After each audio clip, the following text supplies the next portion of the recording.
Hello. Hi, everybody. It's Laura Lynn here. I'm just going to try and share my screen with you so that you can see what we're going to be talking about. Nice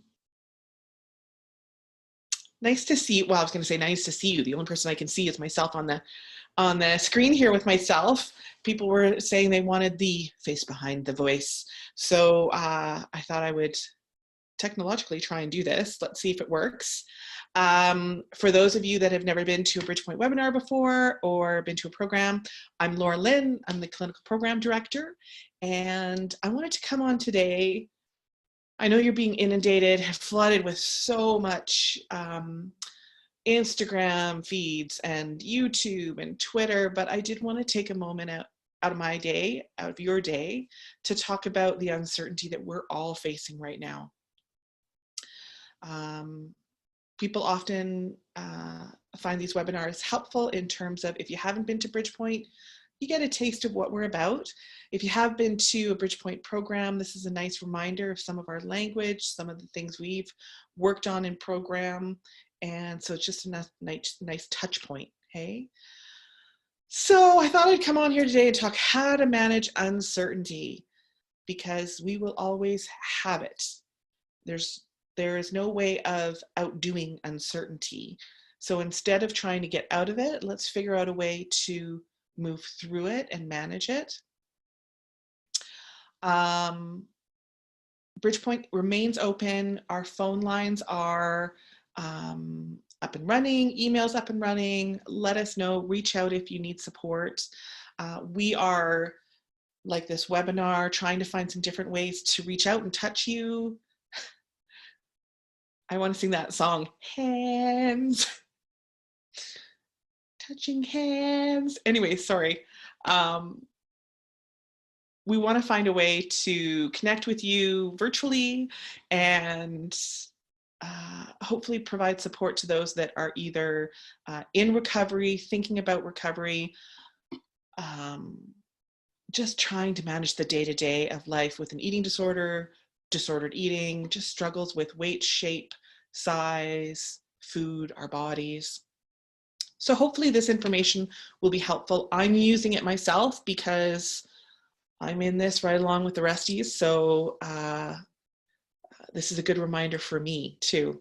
So how to manage uncertainty. You know me, I had to go and look at Wikipedia and see what they said about uncertainty. So there's a big definition. The short and sweet of it is, uncertainty is situations involving imperfect or unknown information. Well, if that doesn't sum up what we're doing right now, I don't know what does. So we are definitely in a situation involving all sorts of information, some more accurate than others, and also for some of us, not enough information. Hey, so we're walking literally, well, we've kind of been pushed from the known into the unknown, and that is super scary. And for those of you that know me, it brings up my favorite word, vulnerability. So I'm a big fan of Brene Brown. She's a professor out of the University of Houston, and a lot of people have gotten used to me talking a lot about her at BridgePoint. I find her research and her information very grounding to me. I appreciate that she goes a step beyond just saying, hey, you've got to be vulnerable, or hey, you've got shame, to now what? What do I do with that? And so she has provided me with a lot of guidance in terms of how to live the life that I want, which is to show up, be seen, live brave, really live a wholehearted life. So this is a quote from her. It's something she put out most recently on, I think I saw it on Instagram, but it's on her blog page as well. She says, "This pandemic experience is a massive experiment in collective vulnerability. We can be our worst selves when we're afraid, or our very best, bravest selves. In the context of fear and vulnerability, there's often very little in between, because when we are uncertain and afraid, our default is self-protection. We don't have to be scary when we're scared. Let's choose awkward, brave, and kind. And let's choose each other. So this, I was all over this. This resonated for me because one, this idea of a massive experiment in collective vulnerability. The idea that we're all going through this. It reminded me of, at BridgePoint, we talk a lot about self-compassion from Kristen Neff's work. And remember, one of the components of self-compassion that she talks about is common humanity, that we all experience this. We all go through this. So while the details of our experience might be different, and remember, I always encourage people, don't get caught in the details, because the details are rabbit holes where we lose sight of the bigger picture. And the bigger picture is we're all in this together. We're all human. We're all having a human experience. And while the details might be different, we all know what it's like to be afraid, fear, shame, joy, compassion, passion, love. I mean, we all have our own, we know what that feels like, hey? So the other piece that really stood out for me is when she said, our default is self-protection. So actually, our brain, our bodies are doing exactly what it's supposed to do. Remember, there's that reptilian lizard part of our brain, the oldest part of our brain, that is there to protect us. And so it is always scanning the environment, looking for good, bad, safe, unsafe, right? And when it finds, and it loves story, right? So it's looking for a beginning, a middle, and an end. And if it can see a pattern, that helps the brain, and thus us, feel safe. But when we don't feel safe, when we're feeling uncertain and afraid, what do we want to do? We want to armor up. We want to go into defense mode. But that's a constrictive way of being, of living, right? And so is there another option? And so that's what we're talking about today. So vulnerability, big word in Brené's work, big word in my life. So 3 components: risk, uncertainty, and emotional exposure. We've got all of that going on right now. These are risky times. Risky in terms of they feel risky because we don't know what's going to happen. There's risk to our health. There's risk to our finances. There's risk to our relationships. It's really the unknown right now. So that uncertainty leaves us feeling very exposed. And emotional exposure, think of both our emotional experience of COVID-19, the pandemic, some of the measures that are being put in place to try and keep everyone safe.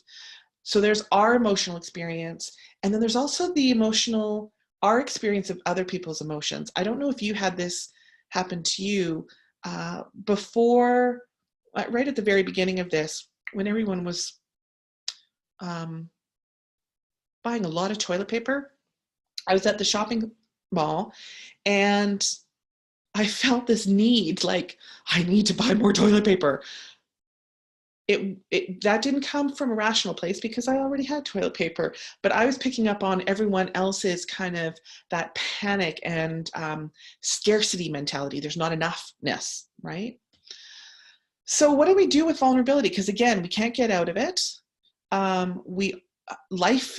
Living this thing called life is a vulnerable process. So how do we do vulnerability? Well, there's things we can control and things we can't control. And the good, there's the good and not the good and the bad, but the good thing is we've only got control of ourselves. For other people, they're going to feel like, oh, that doesn't feel good at all. It feels totally uncomfortable, right? I prefer not good and bad. I prefer comfortable and uncomfortable. So I can't control other people's thoughts. I can't control their words, feelings, actions, behaviors. All I've got control of is me. All you've got control of is you. your thoughts, your words, your actions, your behavior, and your feelings. For those of you that have practiced and maybe perfected people pleasing, taking care of others, this is a scary idea because one, there's safety in being able to manage, well, the illusion of managing other people's feelings, behaviors, because then the story we tell ourselves is, if you're feeling okay, then I'm safe because I don't have to deal with your anger, your violence, your upsetness, right? And also there's that piece of, if my self-worth, if some of my identity is tied up in taking care of other people, then what do I do if I'm not taking care of, who am I if I'm not taking care of other people? What is my worth, right? So I want to check in with all of you because some of the behaviors that might be showing up when we're feeling uncertain, okay, one, we're going to go to the well-worn, tried and tested things that at least helped us feel safe for a little bit. So you might find yourself seeking excessive reassurance from others, right? So again, not trusting ourselves, giving the message that I can't trust my own thoughts and emotions and feelings and actions. I need that externally. List making and making lists about lists. Double checking and triple checking. Refusing to delegate tasks to others, because if we can do it ourselves, then one, we know it's getting done. We know it's getting done the way we want it to have it done. Procrastination and avoidance. Remember, procrastination is actually the other side of, or the other end of the spectrum from perfectionism. Perfectionism is driven by this external need to please and meet an expectation that is being driven outside of us. If I can meet your expectations, then you can't blame me, shame me, judge me, ridicule me. That makes me feel safe. There'll be the illusion of belonging or fitting in. Procrastination is the other side of that. That's too overwhelming.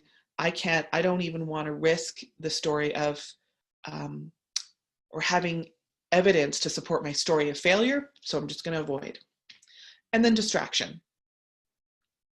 None of these are in and of themselves a problem, right? We all need distractions. The difference between distraction and numbing is that while I can take time out, go watch some funny dog videos, go for a walk, phone a friend, I am still going to come back to this. I'm not denying myself, my emotions, my thoughts, my feelings. So I will come back, but sometimes we need to take a break.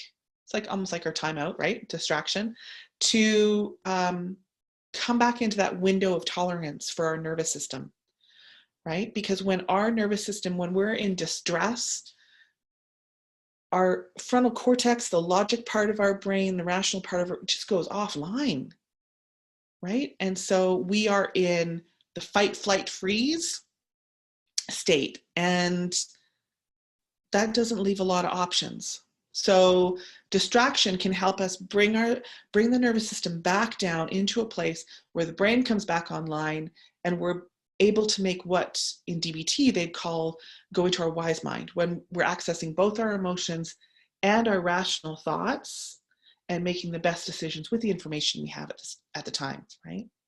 List making, I often talk about my sister. She loves making lists. Lists are part of her process of just working through things. But any of these, if they get in the way of you and your relationship with others, so if the list making is at the cost of someone not completing something on that list, or if I make a list and it doesn't happen, then I shame myself and I berate myself. If that gets in the way of your relationship with self and others, then it's no longer helpful, okay? So when we get hooked by emotion, that's a term that Brene often uses. When I get hooked by emotion, what do? Well, we can use our permission slips. At BridgePoint, we talk, and Brene Brown talks a lot about permission slips. Literally finishing this sentence. I give myself permission to. Not permission from anybody else. It's from you to you. In this time, it could be I give myself permission to rest. Because especially if you've been go, go, go, busy, busy, busy, avoid, avoid, avoid, when we are forced to slow down, all that we haven't been honoring and acknowledging, like the fact that our bodies are exhausted, we're working on going on fumes, it's going to show up. So I give myself permission to rest. I give myself permission to go out and play at an appropriate social distance. I give myself permission to stay focused on recovery. I give myself permission to have feelings. How often do we do that? Actually give ourselves permission to feel feelings. Often we go into the, nope, shut this down. Oh, this is not good. Nope, can't go there, right? Let's give ourselves permission to feel. Another tool is going to be mindfulness and paying attention, but without judgment. Because if we're being mindful and then judging ourselves about it, it's not helpful. Breathing is going to be huge because remember, emotions are energy. Emotion, energy is in motion. And if we can use the breath to move the emotions, then it won't get trapped in our system. Right? And that's where we get into difficulty if it gets trapped.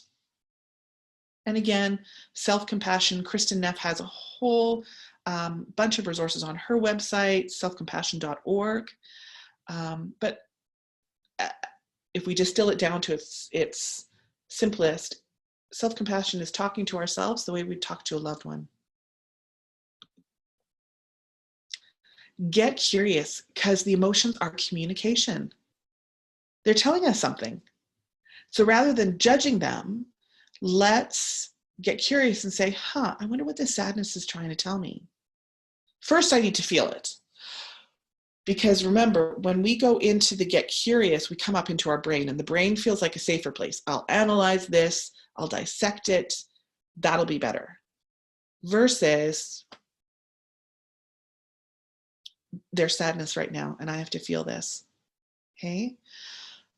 After we've felt it, let's get curious and say, I feel fear. Where do I need safety? Well, there's not a lot of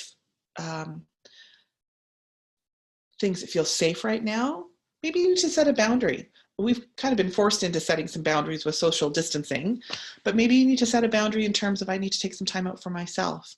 I need to set a boundary around how we're going to communicate with each other over text, or a boundary around how much social information, social media I'm going to allow in during the day, right? So get curious. We need to come back into our bodies. Like I was saying earlier, up here is safe. Down here is not always a place that a lot of us have practiced spending time in. One of the ways we can do that is breathing. So at BridgePoint, we talk a lot about box breathing. So in for 4, hold for 4, out for 4, hold for 4. Another one we use is, and I always mix up the numbers, but 6-3-9. So in for 6, hold for 3, out for 9. Okay. That will help move energy. Okay. And if we can slow our breath, deepen our breath, that's also a message to our nervous system. We can come out of fight, flight, or freeze. Think of your breath like the gas and the brake pedal. What do we do when we're scared? Right? That's telling our system, okay, send all the blood to the major muscles. We're getting ready, fight, flight, or freeze. When we're able to slow our breath down, deepen our breath, it's like the gas pedal that just says stop. Okay? Other ways to come back into our body: shrugging, stretching. Can you feel your big toe on your right foot? So just connecting with our physical body. mindfulness, paying attention and being in the present moment, but again, without judgment. Okay. At BridgePoint, we do tea time. I love that as a mindful activity because we can use tea, and you could use dishwashing, you could use while you're having a shower, going for a walk, even just sitting on your couch, but paying attention to your present experience. So I'll use tea drinking, for example. So once I have this tea, I'm paying attention to the pattern on the cup, the warmth in my hands, the smell of the tea, the feel of the steam on my face, the sensations, the flavors, the temperature of the tea as I sip it, right? That's all being very mindful. When we're in the present moment, we can't be worried about the future. We're not worried about the past. You're only in the here and now. One of the other pieces often suggested is called 5-4-3-2-1. I don't know if any of you have heard about it. 5-4-3-2-1 is a practice of, in your environment, what are 5 things you can hear, 5 things you can see, and 5 things you can feel physically, right? But you don't have to do 5. You could do 4, 3, 2, or 1. Right? But so let's say 3 things I can see would be the yellow car parked out front. I can see the brown in my carpet on the floor, and I can see my face on the screen. And then I would do 2, and then I do 1. 3 things I can hear are the birds through the open window in my backyard. I can hear the car that just passed out front. And I can hear my fridge that just kicked in. And 3 things I could feel would be, I can feel my bum on the couch. I can feel the breeze coming in through the kitchen window. And I can feel the sun on my right foot, just coming through the window, landing on my foot. Okay, so again, notice how it is really specific. The more specific we can be, again, we're just drawing our attention, we're being in the present moment. Another one you can do is just look around the room and say, list off specifically 5 things that are green. Anything like that. Okay. Okay, thoughts and actions. When I find myself on the well-worn track, the amazing thing about our brain is its plasticity. Okay, so over time, we've built neural pathways in our brain so that when we feel uncertain, when we feel distress, when we feel sadness, when we feel scared, automatically, unconsciously, in a nanosecond, we travel down that pathway that says, oh, sadness, I need to isolate. Oh, I'm feeling uncertain, I need to go purge. Oh, I need to go exercise. Oh, I need to defend. And I feel attacked, I'm gonna attack right back, right? So we can retrain our brain, we can build new neural pathways in our brain, but we have to manually override those old ones. And so I often use this example of the train tracks. And if you want to manually lift a train on a track, what do you need to do? You need to go out, you need to walk over to this post sticking out of the ground. Just pray that it's not broken, iced, rusted, and you manually shift it and the train will shift to the new track, okay? This is this idea of doing the 1%. It's not a big move. It can feel that way because it's a manual override where it's going to feel uncomfortable because you're doing something that you usually wouldn't do, right? But if you can do that 1 degree shift, like this image on the screen shows, it feels insignificant. So great, I'm going to feel my big toe on my right foot. That feels pretty insignificant right now. If we can practice that over time with more mindfulness, like the plane in the diagram on the screen, we're going to end up in a really different location. We're going to be having different conversations with others, with ourselves. We're going to be feeling our feelings differently. We're going to be connecting in different ways, okay? It literally takes 1 degree to change water into steam, water into ice. Same idea, 1 degree can, over time, have huge implications for us. So if we're going to make 1 degree of change, where do we start? How do I know what to, where to make that course correction? Turn to your values. What do you value? How do you want to show up? What is most meaningful to you? And so your values might include courage, humor, respect, compassion. So when I'm trying to choose what to do differently, that 1 degree, 1%, and let's say my value is connection and family, well, then I'm going to make time in my day to FaceTime my nieces or phone my parents or my sister, right? So one can inform the other. And when we are working from a place of our values, we're going to be more in alignment, which means what I feel on the inside is going to match how I'm showing up on the outside, and vice versa. During uncertainty, we're also going to we need our resources, right? Healing doesn't happen in isolation. Getting through uncertainty doesn't happen in isolation. We are not solitary beings. We are built, hardwired for connection. Okay, but connection can show up in a lot of different ways, especially during this time. So your resources are going to include your marble jar people, right? We talk about that at BridgePoint.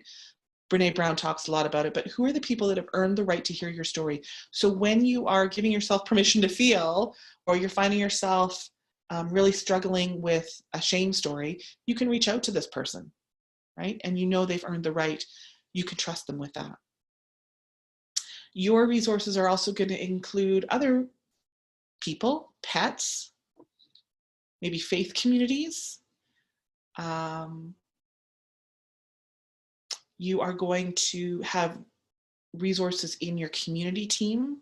So knowing what your dietitian, your doctor, your psychiatrist, counselor, what have they set up in terms of can you access them virtually through Zoom, telehealth? Do they have a number I can call? BridgePoint, we've got our phone line still open Tuesdays, Wednesdays, and Thursdays from 1 to 9. Leave a message, because if some of us are working on site and some of us are working remotely, thus the living room, but we're still answering, we're listening to voicemails and then returning calls, responding to emails, knowing your 811 numbers, the numbers for healthcare, that kind of thing. Put them up somewhere you can see them, because when we're in distress, when our brain goes offline, we're not going to be able to access those very easily. So having them available where you can just go to the desk, go to the fridge, and be like, oh yeah, I need to call Shelly, or right, I haven't FaceTimed my nieces today, I'm going to do that, right? But the last thing any of us want to feel in this time of uncertainty is alone, and we're not. It's going to feel different right now, though, because we might not be able to see them physically. So we're going to have to find other ways. I love this pose. I want to wake up every day and do this pose. Remember, courage is contagious. And so if you can show up for yourself, then other people are going to see that and they're going to start showing up. Okay. I know I'm trying to do my darndest to show up in courageous ways, doing things different, right? And it's a struggle. And we're just taking it hour by hour, day by day, and you're not alone. So reach out. I'm hoping that all of you are staying safe and taking care of yourselves. Please keep in touch. Let us know how you're doing. And keep your eye on the BridgePoint web page, Facebook page, because we're brainstorming different ways that we can come to you and be accessible during this time. So everyone, take care, and we'll see you later.